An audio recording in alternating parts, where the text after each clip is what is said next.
Hey, Chicago, what do you say? It's the CHGO Cubs postgame show podcast. Luke Stuckmeyer and Cody Delmendo. Ryan Herrera to join later from beautiful, historic Wrigley Field. Tough loss for the Cubs. They were down 6-1, battled back to 6-5, almost pulled it off. I was hoping Bellinger was going to get a shot to be the hero, but they lose to the first-place Reds 6-5 in the first of 4 games against Cincinnati. We've got tons to talk about on this podcast, so we'll get to it. Hello to everybody in the chat that's joining live on YouTube. We appreciate that. See a lot of familiar names. Ravi, Becky, Garrett, Gary, of course. Hit the like button. Hit the like button, please. Please. As we get started. I can see the numbers on the chat going up consistently and quickly because the Cubs are fun to talk about. Despite a loss tonight, we have major trade news to talk about. We have whether or not they should have traded or not, and what they might do, and what they might do tomorrow before the 5 o'clock deadline, when we will have a trade special podcast coming out for you live at that point. Let's get to the trade thing first. The game we're going to talk about here in just a little bit, but really today's storyline was about the Cubs becoming buyers instead of sellers. It appears they have picked their lane, buyers. One thing we've been asking for all season was more production out of third, more production out of first. The Cubs may have added potentially the best bat on the market this season, because if Shohei's not on the market and Bellinger's not on the market, it is very possible that Jeimer Candelario will end up being the best hitter at this trade deadline. That's a rental. That's a rental. That's right. And they have so we don't know what's going to happen yet tomorrow. But as of this point, he is the best hitter that's been traded. So they bring back a 2016 World Series champion. They did. What he played? He had 5 games. 5 games, 14 at-bats. Yeah. I mean, he's a guy they signed as a free agent, international signing, I believe, in 2010. And he was here. Then they traded him to the Tigers for Justin Wilson. That did not work out. But here we are today. They trade left-hander DJ Herz, who we've heard a lot about from the prospect guys, number 14 according to MLB Pipeline in the Cubs organization, and infielder Kevin Made, number 16 in the Cubs organization according to MLB Pipeline. Cody Delmendo, do you like the deal? The first deal of the night. Yeah, so my first reaction was like, Herz. Like, I really like Herz. I've actually talked to him before, way back before CHGO. I had him on a podcast I used to do. Super nice kid. But, left-handed pitcher, can throw hard. I don't know what he's going to turn out to be, but he seemed like he had a high ceiling. But he is Rule 5 eligible, and I didn't realize that at first. And then I realized both guys are. Both are. And when I realized that, it's kind of like, well, they do have a plethora of arms down there that they like, and you have to give away something to get something, right? So, because the Marlins were trying to get him too, Candelario. So it wasn't like you were just bidding against yourself, right? In the grand scheme, for me, it's like you didn't have to. Not that you're going to have to give away any major top prospect for him anyway, but to see what they moved to get him, And obviously in the present, it's not a big deal. Will it loom large in 2-3 years? I think if it does, it'd be more so because of Made, just because he's a shortstop, and those guys are athletes, and we'll see what happens. Maybe they do have Abrams there, so I don't know if what they like or what they think they could do with Made down the road. Again, they were top 20. They were in the Cubs' top 20 in terms of the MLB pipeline, so. They gave away some decent dudes, but this is the thing for me is the Cubs have a lot of depth. They have a lot of depth in the system.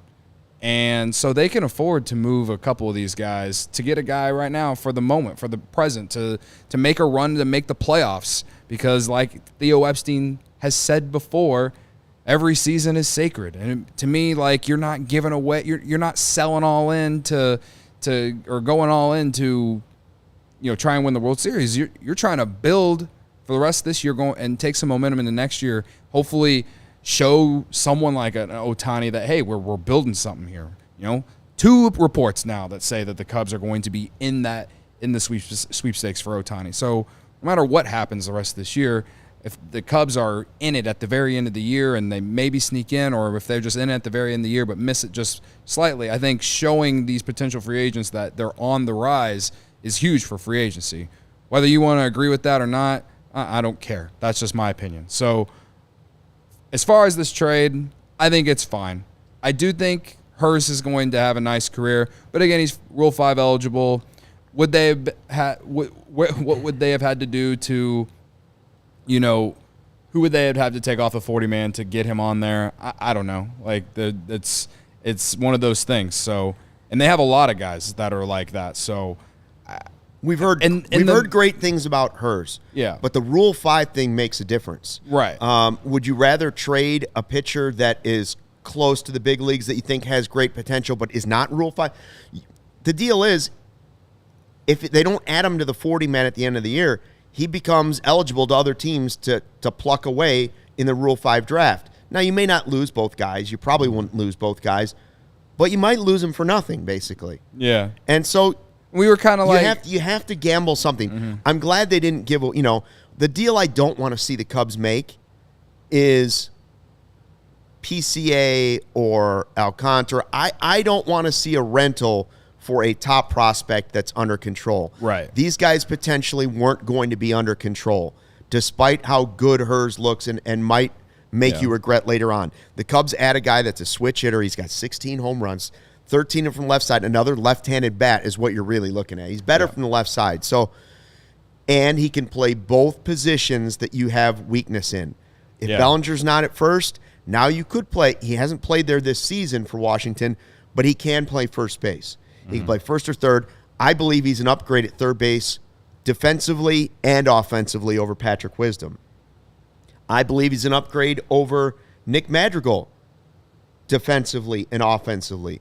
So, totally different players there, but he's going to strike out less than Patrick Wisdom. He may not have the power that Patrick Wisdom has, but he's a doubles machine too. Yeah. So, well, he's at 3.1 F4 this year, which is second highest of his career. He's not a superstar. We know that he was traded away from the Cubs exactly 6 years ago today.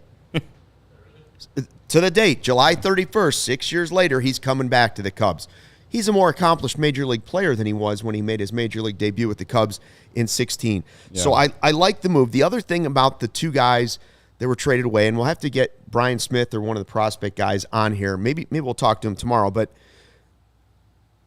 those guys are potentially blocked a little bit too. Not hers so much, but Made is. Made's an infielder, and they have a lot of infielders. Guys, Dansby and Nico are your future infielders. Yeah, right. And there are other guys that are on that infield. Christian Hernandez is a prospect that's highly rated, more so than Made, coming up the organization.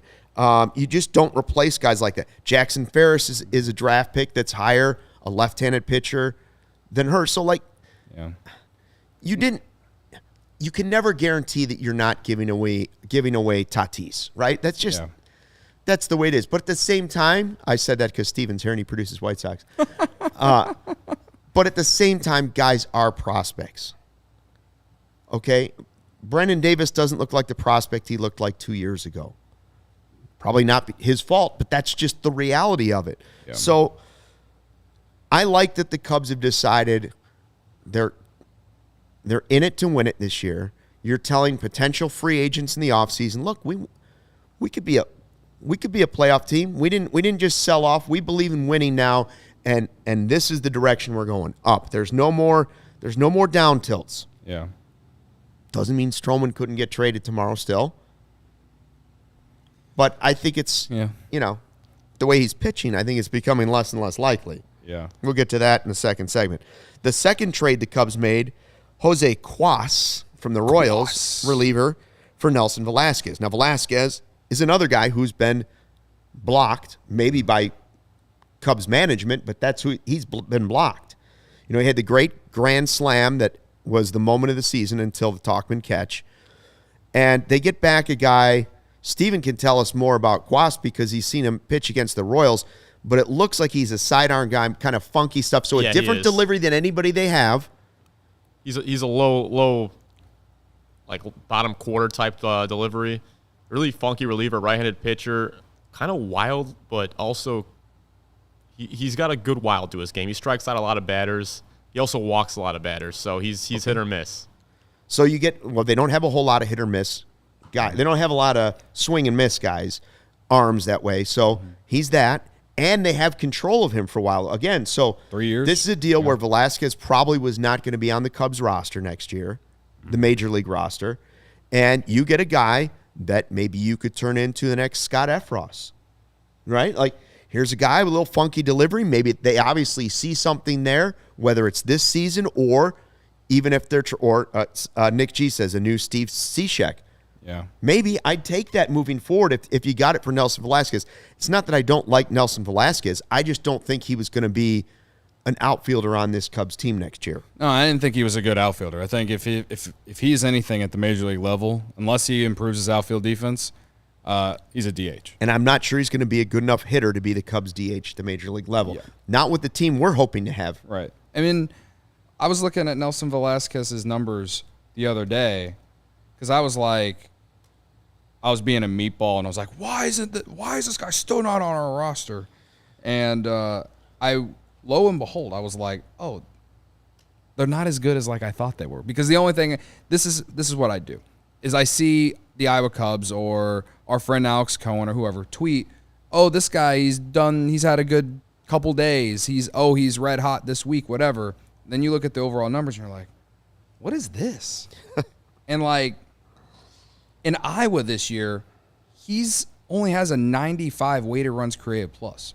Hitting 253, 333, 469. Like, 16 homers is great.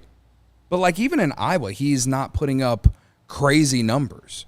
I get it. You know, the Grand Slam was awesome. And you can see, like, he brings a massive need to the team because he has the power. But again, like, he has a 95 weighted runs created plus in Iowa. You think that's gonna get better at the Major League level? He has a 95 weighted runs created plus in 330 plate appearances in Iowa this year. We saw him for an extended amount of time last season, and again, like, the outfield defense isn't great. So I think at least for us, for the Cubs, he was at best going to be a DH. Should he have deserved an opportunity considering how bad the Cubs have been at DH this year? Yeah, I won't argue with anyone on that. He sure as hell would have been at least a better DH than all the times we've seen Mancini there or Hosmer or, you know, I list off 2 or 3 more names, I'm sure.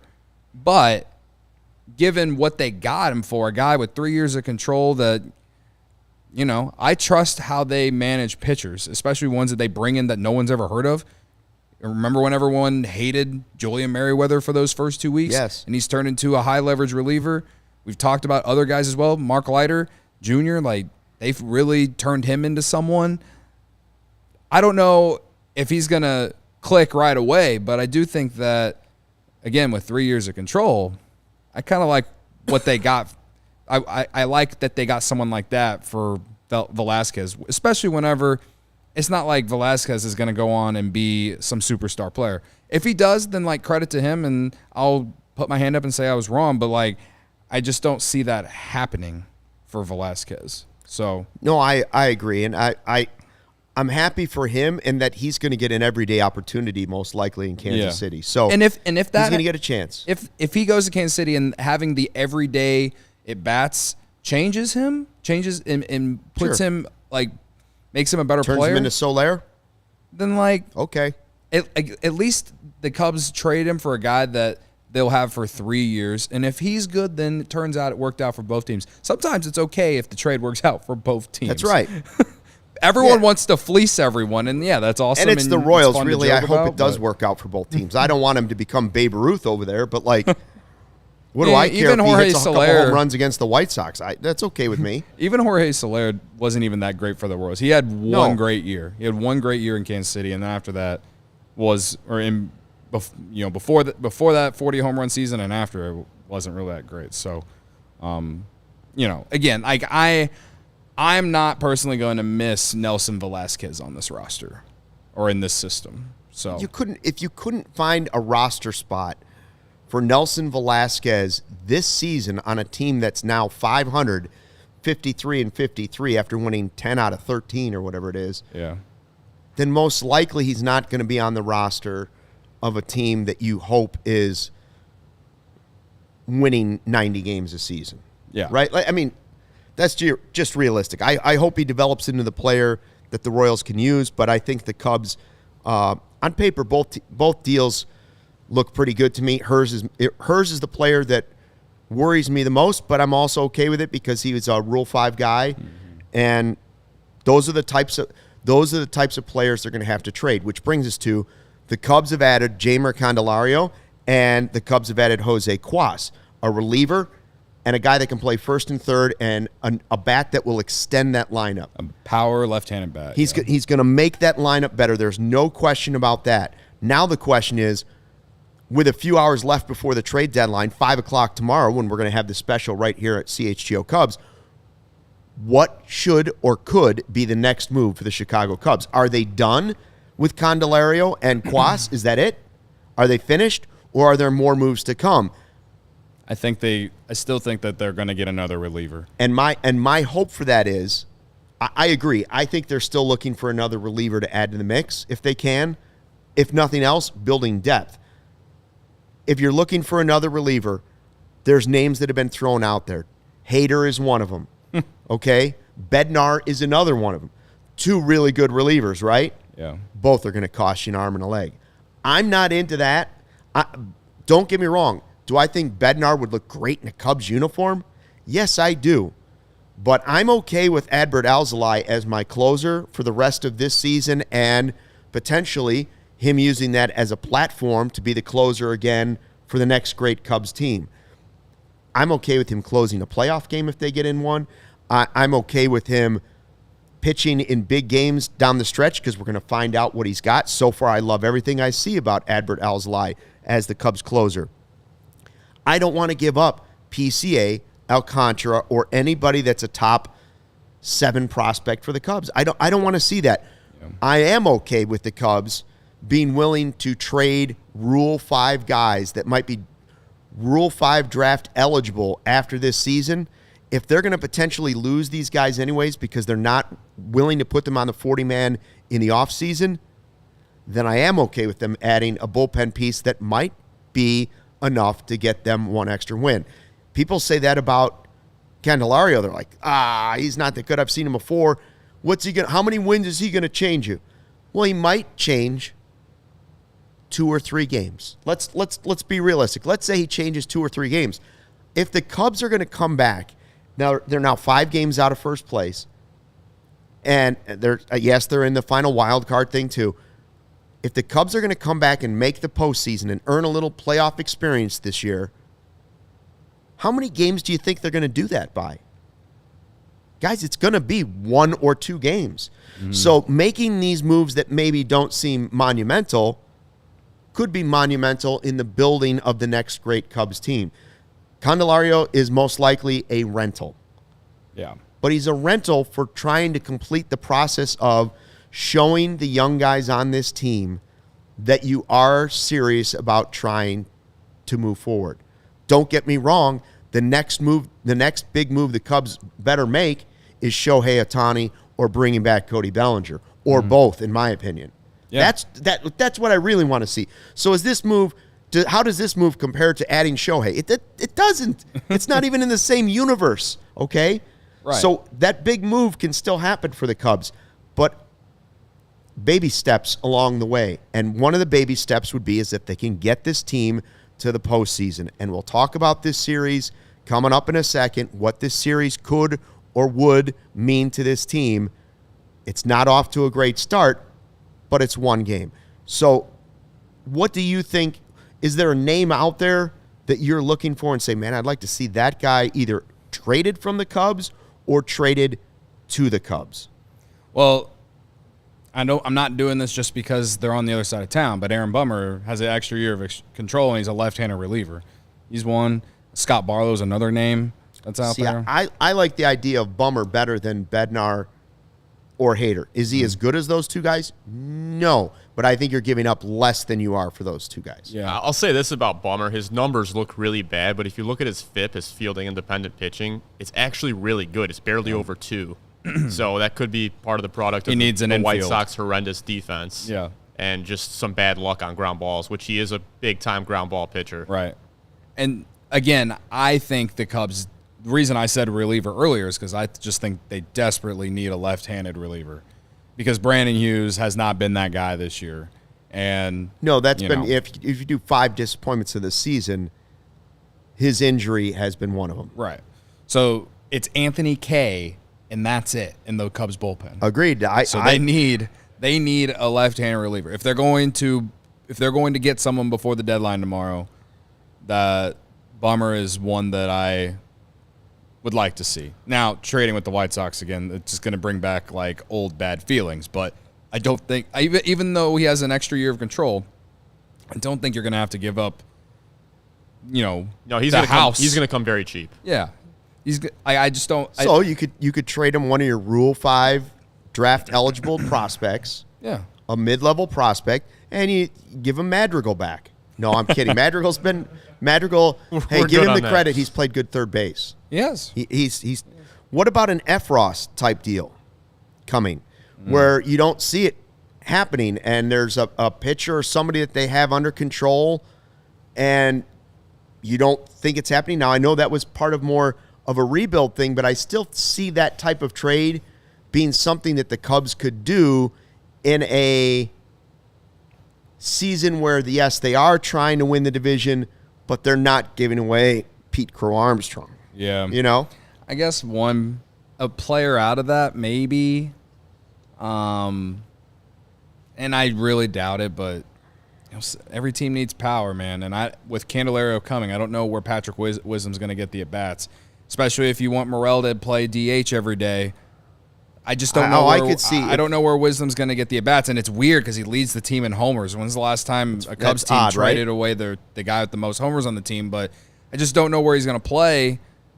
He's a guy that, if a team desperately needs some power, like maybe it's the Guardians. The Guardians, they've made some moves. They moved Savali today to get some offense.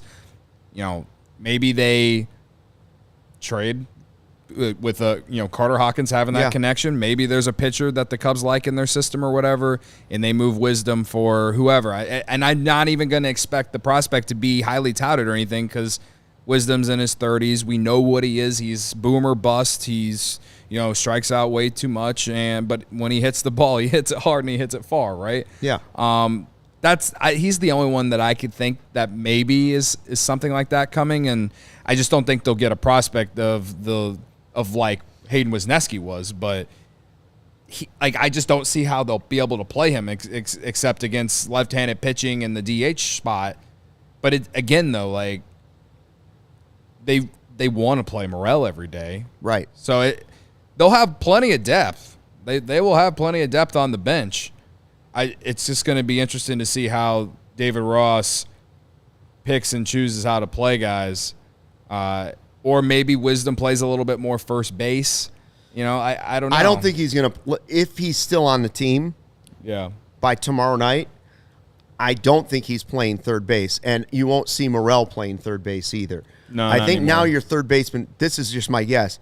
Your third baseman for the season, Candelario, is your third baseman. That shows and also shows you they don't believe Morel in important games can be your third baseman. And I think his backup is going to be Madrigal. Yeah. If he's on this team at the end of the day tomorrow. Yeah. But I think he is, but that's the look there. Don't confuse trading for Candelario trading for a Ramos Ramirez back in the day. That's not the same guy. This is a rental. Yes, they have a chance to sign him in the offseason, and maybe that's a move they're interested in making because they still don't have the answer at third. I'm hoping they can go above and beyond that. But if you told me that Candelario was your third baseman and Shohei was your DH, okay, now I'm okay with him being the third baseman. I'm okay with Madrigal being the third baseman. I got a lot of things I can do at third base if Shohei's in my lineup as the DH. Well, he ain't getting traded because the Angels are buyers. No, but I mean, at the end, I'm saying it in year. free agency. Yeah, in free agency. Yeah. No, they don't. I mean, you don't trade DJ Hers and Made if you're trying to make a move like that. Like those, I'm assuming those are two of the better prospects, even though they're Rule 5 draft eligible potentially. I'm hoping they don't trade better prospects than that. For instance, Fanside had put out the idea, well, if they traded for Bednar, what about this deal? Cade Horton, Jordan Hicks, Owen Casey for Bednar and Rich Hill. That is a hard no from me. You mean Jordan Wicks? Yes, Jordan Wicks. That is a hard no. Yeah, I wouldn't. Hard no. I don't want Rich Hill back necessarily. Nothing against Rich Hill, but old. I'm not giving up Cade Horton, my top pitching prospect, and I'm not giving.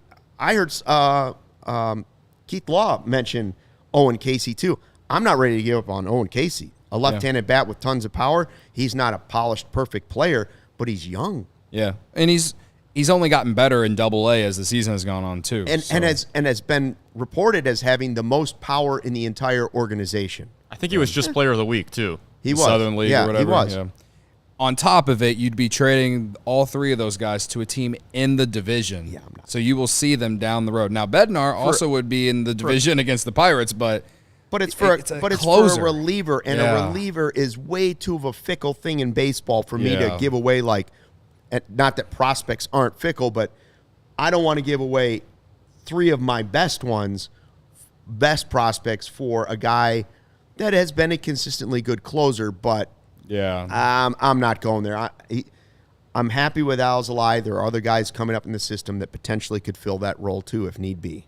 Yeah. So, whoever said that on Fansided, boo. That's going to be a no for me, dog. Boo to you. It's a very now Hader's not getting traded, especially after the tweets I saw from I think Heyman tonight. I know he's hard to believe, but I don't think him or Bednar are moving. I think it's going to be a very, very steep price for both of those guys. Yeah, I'm not into it. So I think the Padres are. Like, they went all in this year. They're going to, like, why break up most of it? Like, you want to move a rental or something? Fine. You want to move Snell? I'd take Blake Snell, but, like... Yeah. But, like, I don't think they're going to... They're not going to move Hader or Bednar for the Pirates, so... Has the way that... We'll talk more Stroman here in just a minute in the next segment, but has the way Stroman has been trending mean that he won't be traded? Does the Candelario deal mean that he won't be traded? Like, has the shine of his season worn off enough that a team wouldn't give you the type of prospects that you would want back if you're willing to trade Stroman because you think he's going to walk in free agency? Yeah, I don't know. I think the Candelario deal will end up being the biggest deal, and I think like last year when Happ and Contreras weren't traded, I think obviously Bellinger's not going to be traded, and I don't think Stroman's going to be traded. Yeah, I mean, the trade value is certainly down, and if he keeps if he keeps pitching like he has in July or just since the London series, then if you get the feeling that he might just opt in for one more year, but I don't think that's going to happen. He'd have a bad second half of the season. If that I really thought that he had a really good first inning, and then it just all went to shit after he got the 2 outs in the second inning. He had the first 5 outs, he was great, and then it just all fell apart. And I don't know. We could talk more about it in a second. I will just say this: as far as up to the trade deadline, if the big storyline is a reliever or Stroman, and to me, Stroman's the more interesting storyline, obviously. If Stroman were still available to teams, because I'm okay with that because of A, the way he's been trending, but more importantly, B, they could lose him, and C, I think the Cubs could find a way to still compete for the division. It wouldn't be easy, but could still compete for the division without Marcus Stroman because of the way he's been trending. Yeah. Now, if that means Wesneski, okay. If that means Assad, a guy who we're going to talk about, okay. If that means making a smaller deal for another pitcher, maybe that is Rich Hill. maybe that's a smaller deal and it's just Rich Hill. I don't know. I'm just saying there are pitchers available out there that would cost you less, and it could eat up the pain of losing Stroman for prospects if that's what it is. Yeah. So we'll get into that in just a bit. Guys, I want to tell you about Hooters because it's their 40th anniversary. It is the spot to catch all the games this season. Step up to the plate for their world-famous wings. Not like regionally good.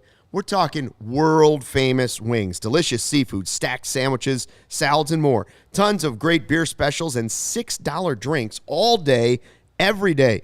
Check out their seafood specials, $19.83 for a pound of crab legs. Great prices on buffalo and steamed shrimp. Hooters celebrating 40 years in the business all year long in honor of their anniversary on the 4th of every month. Hooters will be hosting throwback events, bringing the 80s back with 83-cent wings. 83. That's right. And great specials. The next one coming up August 4th, which is end of the week, right? I believe so. My math isn't too far off. Tomorrow's the 4 1st. days from now. That's right. So get out to Hooters. Get the good deals. Get their world-famous wings. Don't miss out. And while you're there, maybe you take your laptop or your phone with you. You take the Game Time app out, and you start getting some tickets for meaningful Cubs baseball the final 2 months of the season. Absolutely. I'm going to beautiful historic Wrigley Field this weekend for meaningful Cubs baseball, right? Thanks to Game Time, all right? Buying tickets to your favorite events shouldn't be stressful. Game Time is the fast and easy way to buy tickets for all sports, music, comedy, and theater near you. With killer deals on last-minute tickets and their best price guarantee, you can stop stressing over the tickets and start getting hyped for the fun you'll have. You can go on the app. Go if you're getting off at Addison, you haven't even bought the tickets yet. Game Time, you can get them right around. You can get them cheaper right before first pitch. It's a beautiful thing. Game Time is the place for last-minute ticket deals. Forget planning months in advance. Game Time has deals on tickets right up to the day of the event. Get exclusive flash deals on tickets for football, basketball, baseball, concerts, comedy, theater, and more. The Game Time guarantee means you always get the best price. If you find tickets in the same section and row for less, Game Time will credit you 110% of the difference. It's the fastest growing ticketing app in the country for a reason. You get images of your seat before you buy, so you know exactly what to expect when you arrive. Buy tickets in a matter of seconds. 2 taps and you're set. Tickets are sent directly to your phone. What are you guys laughing at? Oh, you're laughing at the chat, aren't you? The chat always. So you never have to dig through your email. Snag the tickets without the stress with Game Time. Download the Game Time app. Create an account. Use code CHGO for $20 off your first purchase. Terms apply. Again, create an account and redeem with code CHGO for $20 off. Download Game Time today. Last minute tickets, lowest price, guarantee. I gave our code to a guy I used to work with last week, and he's going to the game, I think, on Friday. Boom. So shout out to Game Time. It is the best. I see my guy, Mike Dubs, is in the chat. He says, Game Time, the app I used to buy my August 16th tickets, and he'll see us there.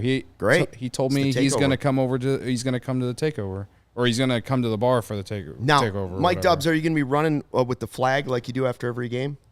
He has to run on the concourse. That's right. You have to run down the concourse with the flag. Or he has to sprint down Waveland or something like that. You know what I mean? Barb wants to know if Cody has a mohawk. I don't believe that is. She also said that I need to get a haircut, and I was offended, honestly, when I read it, because I did get a haircut. Hey, have you seen the story on Barb's life, the movie that's out now? It's Real Pop Barbie. Outrageously popular. Everybody's talking about it. Barb, congratulations on the hit movie. Also, I heard you were talking about us in the Blackhawks show today.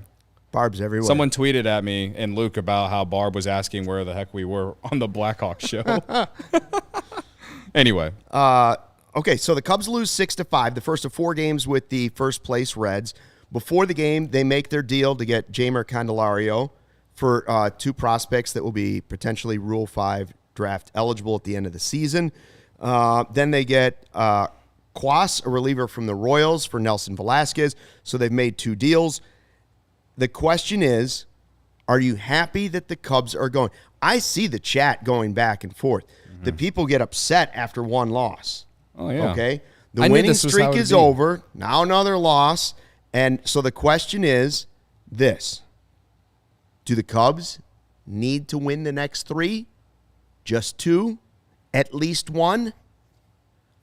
I will say this. If they get swept by the Reds, some of the people that are excited about the trade deadline deals will be less excited about the trade deadline deals. Do not put that energy out there. I'm not putting the energy out there. I'm just saying did. that's a... Oh, I'm sorry. I did. I put that energy out there. You did put that energy out there. Like, why would you say that?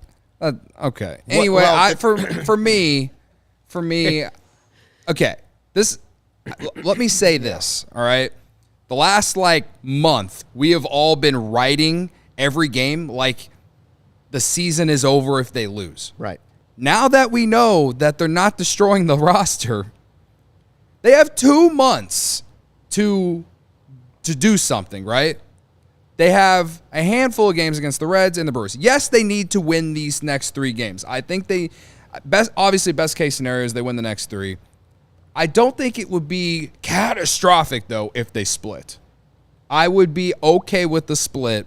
I agree a split's okay. But not as good as... It's not as good as 3 in the next 3. Obviously, it's not as good. But if you split, you're basically back in the same spot you were going into the week. And again, I've given the Reds all the credit. They're a good team, in my opinion. Do they have the pitching? No, and we saw it tonight. The Cubs didn't take advantage in that 7th inning when they should have. And if they did, they would have won the game. And, yeah. But all I'm saying is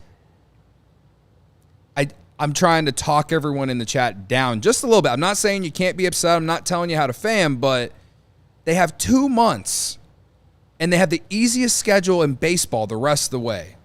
And Candelario will probably be in this lineup tomorrow, and hopefully not Trey Mancini. Sorry, Trey. But that's no offense. That's the best I can do for you tonight. I'm just as annoyed and pissed off as you guys because, yes, the Cubs needed to bounce back tonight coming off the loss in St. Louis. The offense showed up tonight at least, but unfortunately Stroman decided that he was going to have another bad start. So, obviously, they need to get the starting pitching. They got to get the consistent offense that they were getting in July. I saw on Codify, the Twitter account, going into yesterday, they had scored more runs than anyone in baseball in July. And everyone in our mentions during this game, everyone's talking in the Twitter mentions for CHGO Cubs, talking about how these guys, they can't play, they can't be in the lineup, they can't be in this part of the lineup, all this. And it's like, dude, the Cubs have scored more runs than anyone in July. So again, I get it. We've been riding every game like the season is over when they lose. But now that they have played themselves into the race, I think you are allowed a little bit of, you can breathe a little bit. But again, I do think they need to win the next 3, split at the very least. But if they win the next 3, then they're in a very good spot in the standings. Years of pain leaves a lot of scars. I know. 2016 did not erase every scar for every Cubs fan. Again, I understand. I understand wanting to, I'm on the side of embrace the hope. I personally don't know that this team's going to the postseason, but there's a shot at it. Yeah. So embrace that they won 10 out of 12. Yes, the 10 out of 12 they won were against teams that are 52 games under 500. That's the danger of it. But I still think holding pat wouldn't have been that bad of an idea. Let's get to some of the super chats because they're starting to pile up on us. Yeah. So we got one for Fernando right here. Start me at the top here. Well, since it was on topic here, we'll go Fernando. A split keeps the train off the rails. I couldn't agree more, honestly. Just if they were to get swept, for instance, oh my goodness, Cubs fans would be rioting, saying, they already got swept by the Reds earlier this year. That would be 7 straight losses to the Reds. Yeah, can't happen. At home. So somebody already said on the chat, I missed it. Was it Rob? Somebody said trade Candelario tomorrow. I did see that, yeah. Before he gets here. All right, so super chats. Knight6776 for $5 says, what the hell is wrong with Stroman at this point? He should go to the IR because he's inconsistent. The injured reserve. The injured reserve, Knight6776. McBaconator, $5 says, have to keep that tax in mind this year. Staying under it is important for this year so they can go over it next year. Otani. AJ, super chat, $5, says Cubs have some 40-man crunch issues coming up this offseason. Wouldn't mind giving a couple prospects for a quality relief arm, even a back-end starter. That's what I'm saying about the Rule 5 guys. That's why DJ Hers, and that's some of the reasoning for that. Joe DiGiacomo, who's always watching, Stroman dodged the media tonight, coward, period, weak, period. And a super chat, $10 from Michael Thiel. The trades today are exactly why minor league depth is important and valuable. None of those guys are playing on the Cubs in the next 3 years. Can't wait to be buyers, then mad when it's middle prospects that are used. Thank you for all those super chats. We appreciate it. Thanks to everybody in the chat. Related to Stroman, I'm not going to say anything until Ryan gets here and actually confirm if he actually did just. We'll wait and see. Maybe he was just waiting to talk to Ryan individually. Maybe. That's possible. Just because they didn't show him talking on Marquee doesn't mean that. I mean, I don't know. Like I don't know because we're doing a show over here. So yeah, we don't know. I don't want to say something that is completely off, so I'm not going to comment. 2 more super chats. Baseball Junkie, $5. And on the 8th day, God created CHGO Cubs. The Cubs are buying for the first time in a few years. Has me amped up. Luke, is that Jack and Coke in your solo cup? I wish it was. It's just. I actually wish it was too, but no, it is not. I don't know. I also pour Captain and Coke to Jack and Coke. I don't know an intoxicated Luke Stuckmeyer. I would love to know an intoxicated Luke Stuckmeyer. Yeah, I want to probably meet him. Some photos out there. Super chat, $2 from Sir Silent of the Fogs. Tell Jed to get Logan Gilbert. That'd be sick. Let's go back to the one. What was the $10 one? Is that the one that we wanted to go back to? Sorry. I wanted to go back to the Stroman one. I don't know if that was the $10 one. The trade. Oh yeah. About minor league guys. Use some of those middle prospects. You're gonna have a roster crunch. Yeah. Oh, that was a different one. We did kind of already talk on that. Sorry. Appreciate the $10 though, Michael. I agree though. Mid-level prospects are not a bad thing to trade if you're not trading all of them. Right. I wouldn't go crazy trying to add and win it this season. And as long as you continue to stockpile them through the draft and stuff like that, Marcus Stroman, 3 innings, 6 earned runs, 6 hits. Jesse Rogers with the stat that it's the who's hot, who's not. Who's not? Marcus Stroman. Bad July. 3 innings today, but 27 earned runs for Stroman in the month of July, according to Jesse Rogers. The last Cub that gave up that many runs in a calendar month was Jeff Samardzija in 2012. Horrible month for Stroman. There's no more sugarcoating it. It's been Bombsville in July. Nobody should be happier than the calendar turning to August than Marcus Stroman. Now the flip side can be true of our guy Cody Bellinger. The 2 big names that we looked at leading up to tomorrow's trade deadline, Bellinger and Stroman. Those 2 guys, at one point, you looked at it and said, the Cubs may have the best hitter and the best pitcher available in this trade deadline. You could really get something back. I still believe you can get really something really good back for Bellinger, but the Cubs have said no. 400 batting average in July, 8 home runs, 24 ribbies. Listen, that's not Sammy Sosa back in the day, but that's a pretty good month. That's a pretty good month. So one of the guys was spectacular and great offensively and defensively, and one of the guys went from one of the best pitchers in baseball to just meh. July. I don't know what happened to Stroman in July, and it's not even just July. Like, they went to London at the end of June, so add on another start. So I don't know. This is what I will say, and I probably am like in the very small majority of this, and this might be a little controversial, but it is so telling when Stroman has a bad start and the people that just go after him. And I understand he's active on Twitter and he is very outspoken about how he feels about social issues and all that kind of shit. But like, it's so telling how so many people will attack that guy after one bad start. I understand he hasn't been good in this month. It's so telling how people will do that. But there's other people who have struggled just as much, but they won't say anything. That's all I'm saying about that. That said, yes, he has been bad. And if it is true that he didn't go and talk to the media tonight, that's a bad look, honestly, considering he hasn't been good. So I I have no answers, man. Like, a big part of me thinks, obviously, the first 3 months of the year, he was outperforming what his career was. And now he's hit a bad stretch, and his numbers have come back to what, even a little bit, I mean, I don't know what his numbers look now after this start. He'll still take his season. Right. He is like a career 3.50 earn run average guy. So if he could give you just like, for the last 2 months, if he just gives you what he gave you in the second half of last year, that's fine. Dub says he thinks it's the blister. Ryan's almost ready. Let's do the ad reads and a couple of super chats, and then we'll bring in Ryan.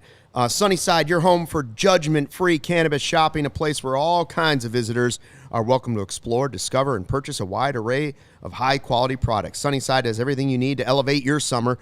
One-stop shopping for your cannabis needs, no matter where you are in your cannabis journey. Easy online ordering, in-store pickup, great transparent loyalty program with Sunnyside Rewards. It is Illinois' favorite dispensary. And they have a house of brands to choose from. Maybe it's Mindy's, the best-tasting gummy and chocolate edibles created by James Beard Award-winning chef Mindy Segal and Cresco Labs. Maybe it's High Supply, offering quality weed that's always available, buds expertly grown and lab-tested. Check them all out through August. Head to Sunnyside Shop and use the code CHGO25 and check out for 25% off your total order. One use per customer, not stackable with other promotions. That's not just new customers. That's anybody that can use our code. Anybody can use CHGO25. Pick up everything you need. Elevate your summer. Must be 21 or over or an Illinois Med card holder. It was big of you to read that ad. Why? Sunnyside's a great place. Yeah, I know. It is. You know what else is a great place? I'm surprised you didn't make me read it, though. Well, that's all I'm saying. you had a long one. Game time is. It goes well with college. You want to tell us about Lewis University? You can if you want. I mean, it's a great place. They got students just like the two of us, full-time jobs, families, full-time sports fandoms. You can go back to school, earn that respected degree at Lewis University. Cody, it's 35 miles southwest of Chicago in Romeoville, and it's ranked as one of U.S. News and World Report's top-tier colleges. They've got faculty that bring you real-world experience, not just some bozo up there talking to you, somebody that's done it, and instruction in the classroom that's immediately relevant to your career. Maybe you're looking to complete that bachelor's degree or master's degree or enroll in a professional certificate program. Lewis has the programs for you. They offer career-focused programs as well that will set you up for success. For instance, cybersecurity. Is there anything more important to our world right now than cybersecurity other than a Cubs win? No, probably not. Cybersecurity is a big deal. And they are recognized as a Department of Homeland Security Center of Academic Excellence in cybersecurity, providing students with scholarship funding not available elsewhere. Discover how a degree from Lewis can help you build a better world. Learn more at lewisu.edu/you can do this. Nothing goes together like weed and college. Steve P says DFA Stroman. How about some super chats real quick? Dana with a $10 super chat. We appreciate it. Does Assad deserve a shot to start given how well he has pitched recently? We'll talk about that with Ryan. And a super chat from Grapefruit. I don't mind them losing, but I really want the team to have a chance at Shohei. He's the only guy that can change this team from okay to great. Well, I don't know if I agree totally with the last sentence, but I'm with you on that one. Well, they'd obviously have to make other moves, but you put that guy on any team, and that team goes from good to great. But it's going to be a free agent deal, which is the preferred if way. If they build anyways. it the right way, unlike if they are going to get Shohei, it's going to be as a free agent, and that's the way it needed to be anyways. Because you can't just give away the home farm system. Right. And the Angels don't want it anyway now at this point, because other teams have better farm systems, and B, you just spent the last couple years building up that farm system. Yeah. Hopefully, so you can afford to pay guys like Shohei. Yeah. And the Cubs were never going to be part of that trade anyway if they did trade him, because the only teams that would have really gone after him were teams that were World Series ready. One move away. Yeah. So. All right. Is Ryan still there? Is Ryan waiting for us, or did he hang up on us? He's still here. He's at beautiful historic Wrigley Field. Beautiful historic. Read his work at allchgo.com. We got 320 Ryan Herrera, he's got the people hat here. flipped around backwards. He's ready to go. yeah. Barb's going to ask if you're in a commode, but we know you're not. So, Ryan, people in the chat are saying that Marcus Stroman didn't speak to the media. Fact or fiction? That is a fact. He was not available post-game. Is that injury related, or we don't know why he didn't speak to the media? We don't know. I don't. Normally I don't the think podium, it wasn't right? injury related. Yeah, it wasn't injury related. We don't know the reason. He may have just gotten out of there, but we don't know the specific reason. But I don't believe it's injury related. Listen, I don't know what the circumstances are. If he didn't speak because he had a bad game and he's frustrated, that's soft. Yeah. If he didn't speak because he was getting treatment for a blister or something else, or the Cubs are sitting him down and saying, hey, we're going to have some trade discussions over the next, this is where this is at, this might actually happen, that's also okay. But if it's just because he didn't pitch well, then that would be soft. I hope that's not the case. I would agree. I hope that's not. I just hope that's not the case. We don't know it's the case. Maybe we'll find out tomorrow. But we have confirmed that he did not speak to the media. Mm-hmm. Appreciate that, Ryan. So the follow-up question is something somebody just put in the chat, and we were going to talk about anyways. Has Javier Assad pitched well enough in your eyes that he might get a shot to start again this season? Might. Sure. Do I think so? At this point, like this moment, I don't know that I put my house on it or anything. That's the kind of bet that we always talk about, Luke. No, he's pitched really well. He's pitched really well. Like we talked to Ross about it. I don't remember exactly when it was, but it was after a recent outing from him, and he's been really, really good. I don't remember the exact numbers, but it's like some like low, like 0.40 ERA and like his last however many great numbers out of the bullpen. Tonight did it again. Very long relief outing and got from Stroman's rough start to the back of the bullpen or to the end of the game. Got Palencia in there, and then Palencia and Mark Better Jr. got finished off the game. But so after a recent Assad outing, talking to Ross about it, and he himself said that he may be even undervalued in the role that he's in. Right, like he may be someone that they could look at as a starter. But that he's getting a lot of, in some ways, mop-up duty. I don't know if that's the best way to describe it, but he's getting that, like you come in, we need someone to cover innings and pitch well. Like that's your role right now. That's kind of where Assad is at, and he's thrived. And I would say I don't think at this point the Cubs are looking to move him into the rotation anytime soon, considering who they have in there. They have Justin Steele pitching like a Cy Young candidate. They have Tyone, turning his season around. Kyle Hendricks has been pretty solid since he came back. Stroman, they're not going to take out of the rotation. Like that's not going to happen. They're going to keep trying to get him back to anything close to the Marcus Stroman that we saw the first 3-ish months of the season. But then you also have Drew Smyly and Hayden Wisniewski in there who are options too. I think he's pitched really well, and maybe later in the season, different factors come into play, and he may get another shot. And I think, David Ross would actually feel confident somewhat in him in that role if it got to that. But I don't think that there's plans for him to move to the rotation like right now. Things can change, factors, baseball happens, right? But right now, I wouldn't put my money on that being like a part of the plan. How do you see Candelario changing the Cubs lineup? I mean, we assume he'll get the majority of his playing time at third base, where they've kind of had issues with production so far this season. Yeah. Ross didn't want to get into expectations for him as far as like where he's going to play and whatnot post game.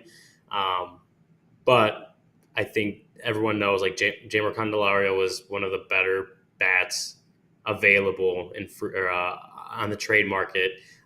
Gave up 2 solid, not great, but solid prospects in DJ Hers and Kevin Made.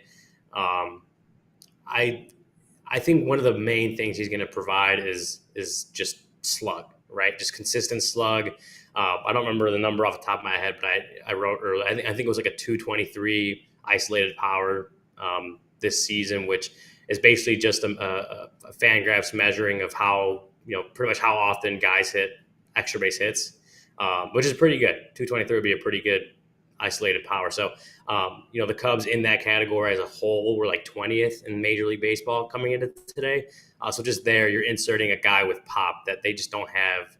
The Cubs haven't had consistently all season. We'll see. He is obviously familiar with the territory, having come from the Cubs organization prior to being traded to Detroit in 2017.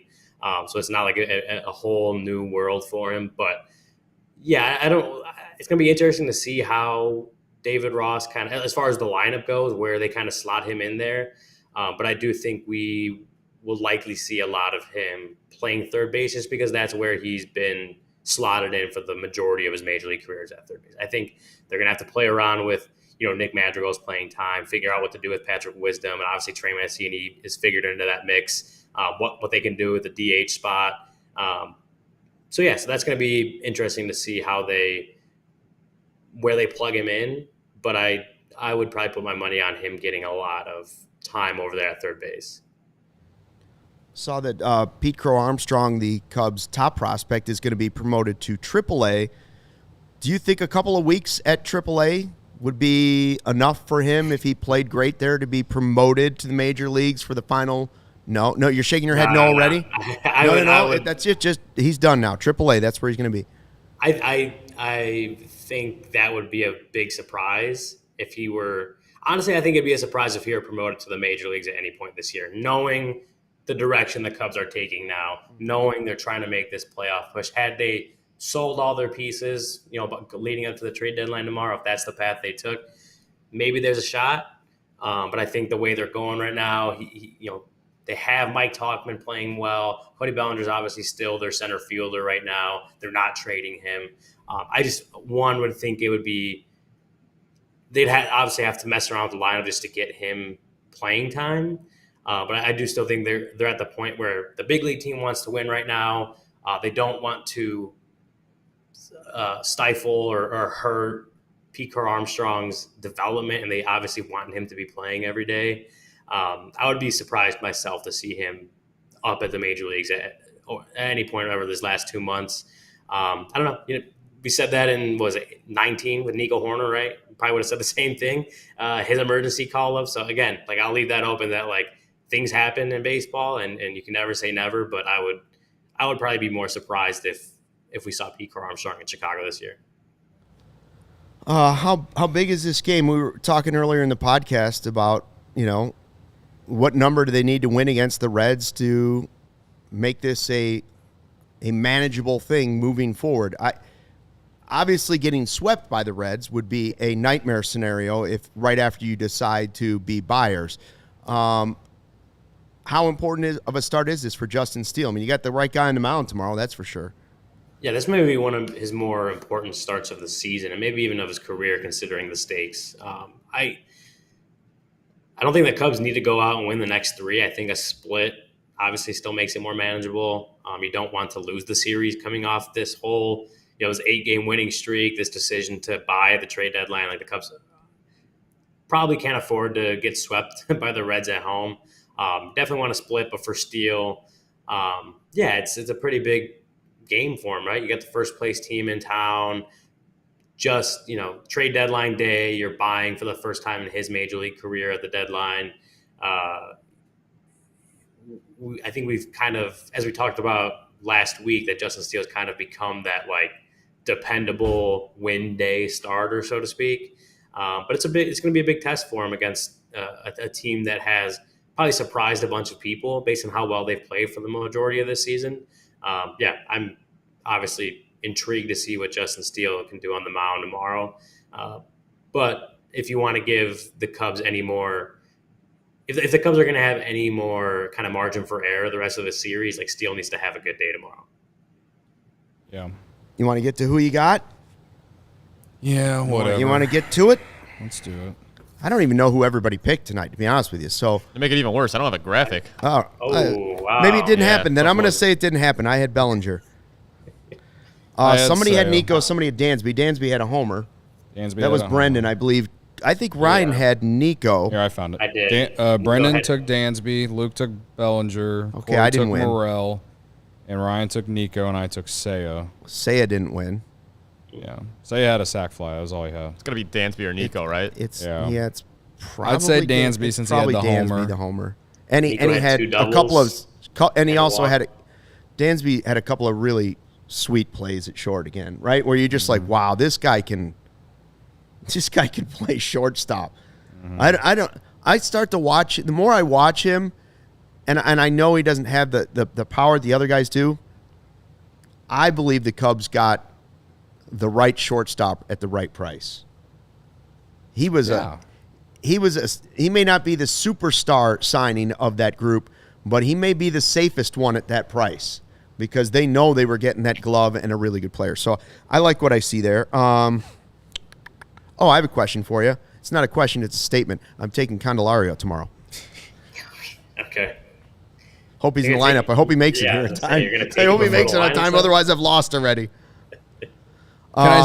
Super chat. Max Steffen says CHGO makes being a Cubs fan fun, win or lose. Appreciate it, Max. Appreciate it, Max. We need more comments like that instead of all need y'all more yelling Max. at me. Shit. Yeah, we need more Max. Thank you, Max. You're the man. You know what else we need, guys? Little Beer. Goose Island beer bat maybe tomorrow from Cody. That's what we really need. Get this thing Bring it back back on track tonight for if they him. won. Goose Island, the official beer of CHGO. Chicago's beer since 1988. The Goose IPA. If you're doing a beer bat tomorrow to try and spark this 3 straight wins over the Reds, is it going to be the Goose IPA, the Tropical Beer Hug, the 312 Wheat Ale, or the Full Pocket Pilsner, Mr. Delmendo? Well, I looked in the fridge and there's basically 312 or it's going to be a lot of 312.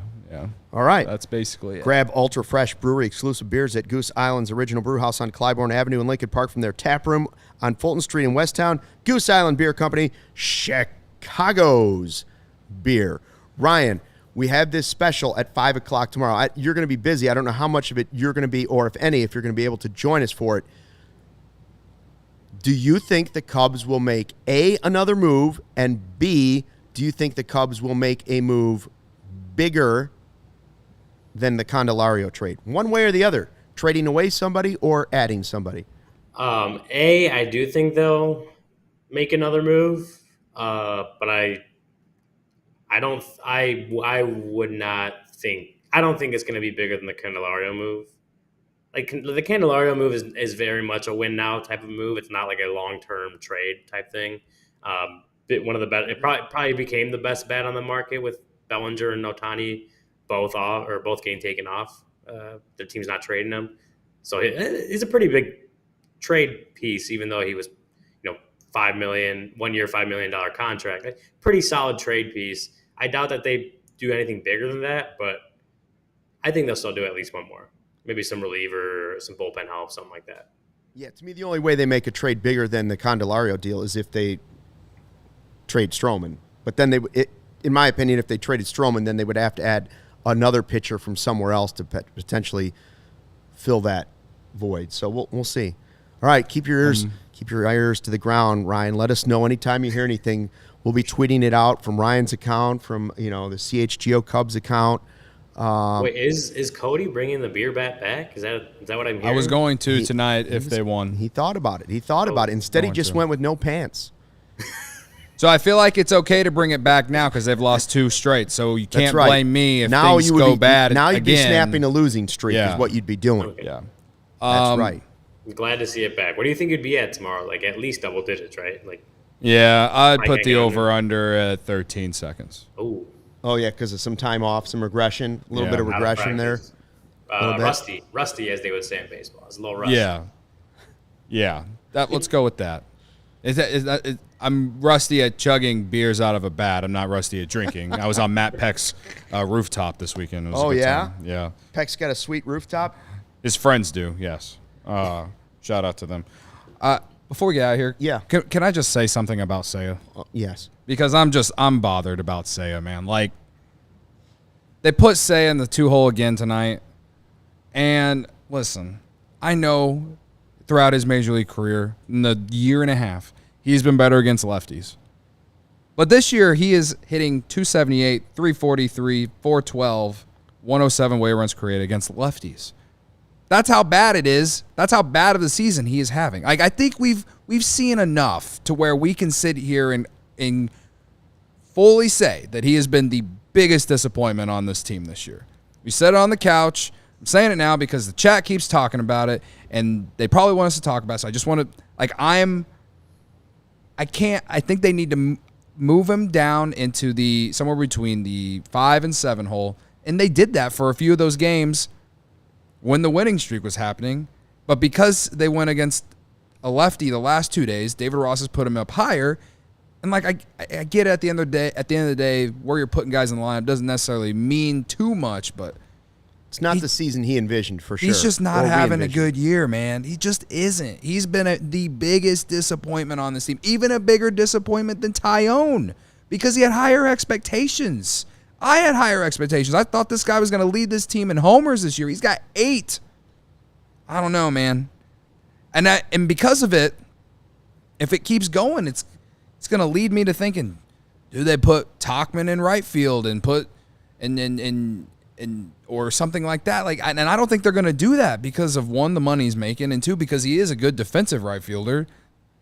You had a boneheaded play out there today. He probably shouldn't have dove for it. Whatever. It didn't hurt them. Thank God for Daniel Palencia. I don't know. I don't know. Maybe they sit him a few days, give him the old Starlin Castro treatment, sit him for 4 days, and then put him back out there, and hopefully he gets hot. That's what happened to Starlin Castro in 2015. I don't know. I have no answers. I don't think he's a bust because we've seen him be good, but he has been not great at all, especially since May ended. June and July have been bad. All right, now I'm done. Feel better? I do feel better. And that's my rant for the chat tonight. I don't know what you got to do, but the time, the clock is ticking, in my opinion. If this team cares about actually getting into the playoffs and he continues to give you bad at bats, I don't know. And I'm not even. Candelario maybe allows you to move him lower into the lineup. Yeah, that's true. I want to believe in him because, again, we all had high expectations for him coming in this year because he was pretty good in his rookie season. But it's not great, man. And I have no answers. He's just got to be better. He's got to be better. That for what he's getting paid and all of that. He's got to be better. Can be said about a lot of us, right? That's true. If my boss called me, like my boss called me over the weekend, and told me, he didn't tell me this, but if he did tell me that I need to be better and I can't tweet this dumb thing or whatever, then you gotta be better or else someone is going to call him and tell him that I can't do that, then I do better the next day. And that is what I did. Of course, we're not comparing being on a podcast to playing Major League Baseball, but that's another story. Right. All right. Thanks, everybody that joined us in the chat. We had like 300 and this is like the most we've had in pretty much like the whole 350 show, at one right? point. Yeah. Yeah. So I expect to join. Also over 1,200 comments today. 1,200. I don't know. Wow. I don't know what the record is, but that's probably it now. Pretty good. All right, Ryan. We'll see you tomorrow. Keep your ears to the ground. We appreciate that, and thanks for everybody that was checking out the CHGO Cubs postgame show podcast. We will see you back here 5:00 tomorrow. We will do a trade deadline special, and we'll also have a postgame show 5:00 Central Time. 5 Central live right here on YouTube. We'll do a trade deadline special about the Cubs, and then we will have our normal postgame show podcast after the Cubs beat the Reds. Until then, fly the W.